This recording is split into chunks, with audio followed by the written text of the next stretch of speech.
Amigos, las reformas en materia financiera que acaban de entrar en vigor están empezando a surtir efecto. Uno de ellos pues es la eliminación de los potenciales conflictos de interés que pudieran existir entre las agencias calificadoras y los organismos subnacionales, es decir, los estados y municipios. Vamos a platicar de este tema a continuación con Alberto Ramos. Él es director general de HR Ratings. ¿Cómo estás? Muy buenas noches, Mario, bienvenido. Muchas gracias por la invitación, buenas noches. Entiendo, Alberto, que estos cambios surgen a partir de modificaciones que en Estados Unidos empiezan a realizar a partir del año 2007-2008, derivada de la crisis del crack financiero en aquel país. Las agencias calificadoras son entes muy importantes justamente por la nota crediticia que le dan ya sea a empresas a gobiernos. Correcto. Mira, en 2008, después de todo el tema de la crisis financiera global, se empezó a cuestionar la regulación en todos los países respecto a las calificadoras. Indudablemente Estados Unidos empezó a hacer cambios principalmente enfocados en tres ejes. El primero es regular todos los posibles conflictos de interés, incrementar la transparencia y también incrementar la competitividad en el mercado.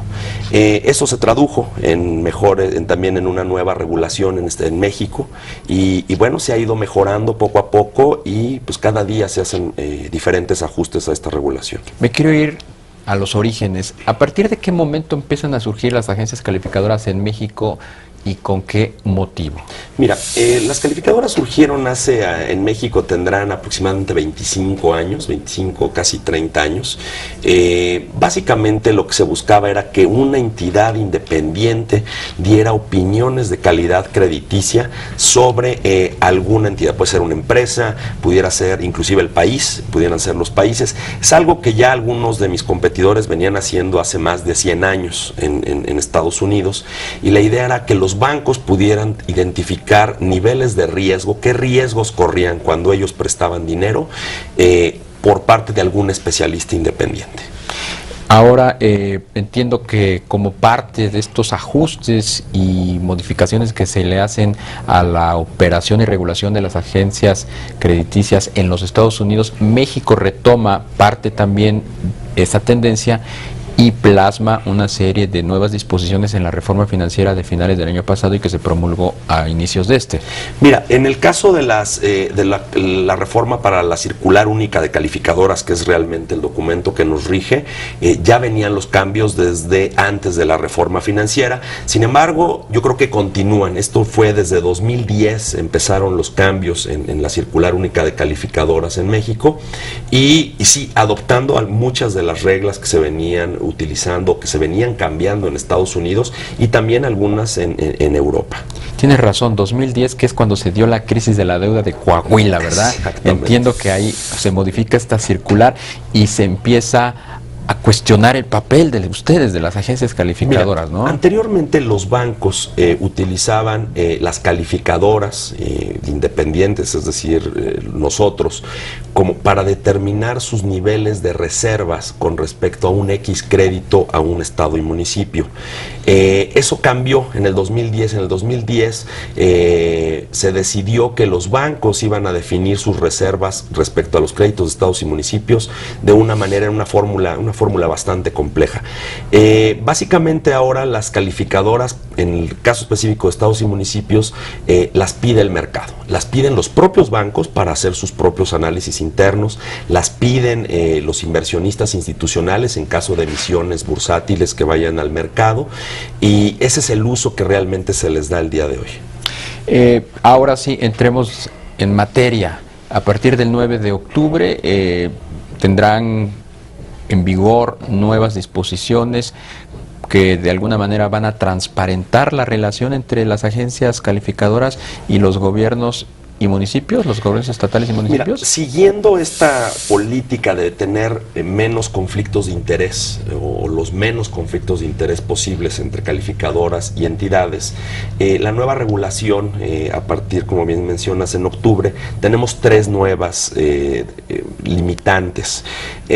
Estas tres nuevas limitantes, dos de ellas van principalmente enfocadas en evitar cualquier tipo de dependencia económica de nosotros como institución calificadora de algún estado o municipio. Te platico. La primera es que las calificadoras no podrán tener un cliente estado o municipio que represente más allá del 5% de sus ingresos totales. El número 2 es en el caso de estado, de que ninguna calificadora podrá tener un estado y sus municipios del mismo estado que representen más del 10% de sus ingresos. ¿Cuál es la diferencia entre el primero y el es segundo? únicamente que una entidad, un solo estado o un solo municipio represente más del 5%. Y en el caso de los 10 es el estado, X estado, con todos sus municipios adentro. En el primer caso es un solo municipio. Un solo municipio o un solo estado, como tal. O sea, la deuda... Y el segundo es un estado con todos sus municipios. Con todos sus municipios, no represente más del 10%. Y adicionalmente se agregó una tercera elemento, que es la rotación de los analistas. Esto es una práctica que ya viene platicándose mucho en Europa, ya viene haciéndose en Europa, se está platicando la regulación en Estados Unidos. La idea es que el analista, después de cierto tiempo de estar teniendo interacción... ¿Cuánto tiempo? 5 años. Después de 5 años ya no puede, tienes que hacer una rotación del analista que está viendo a la entidad. ¿Por qué?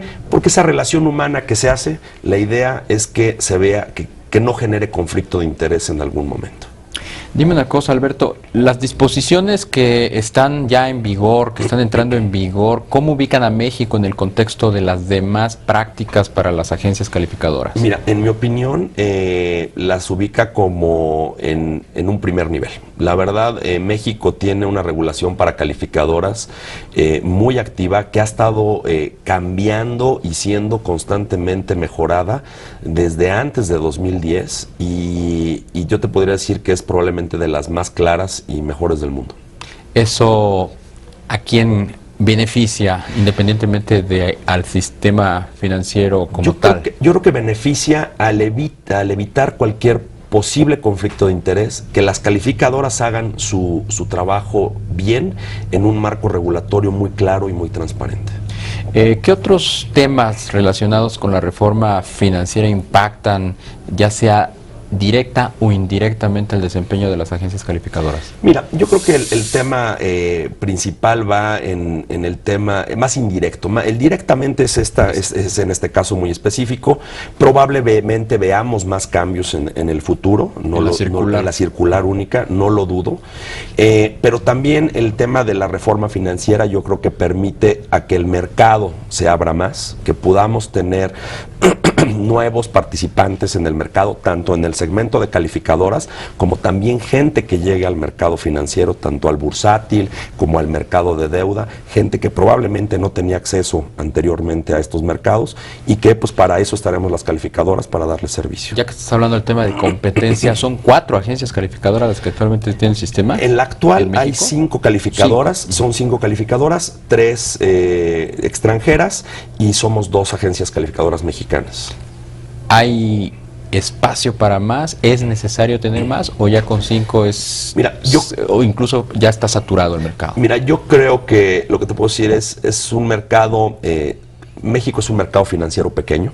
Eso es lo que hay que... entonces, más de 5 calificadoras yo te diría que sería un poco saturado. Para que te des una idea, en el mercado de Estados Unidos somos 10 autorizadas por las autoridades reguladoras norteamericanas, solamente somos 10. De esas, habemos solamente 3 extranjeras y las demás son norteamericanas. Pues Alberto Ramos, director general de HR Ratings, muchas gracias por habernos acompañado. Muchas gracias, Darío. Buenas noches. Gracias. Y muchas gracias a usted, se nos acabó el tiempo, le agradezco como siempre que nos acompañe. Te invitamos a seguir cuestionando la información con los siguientes videos.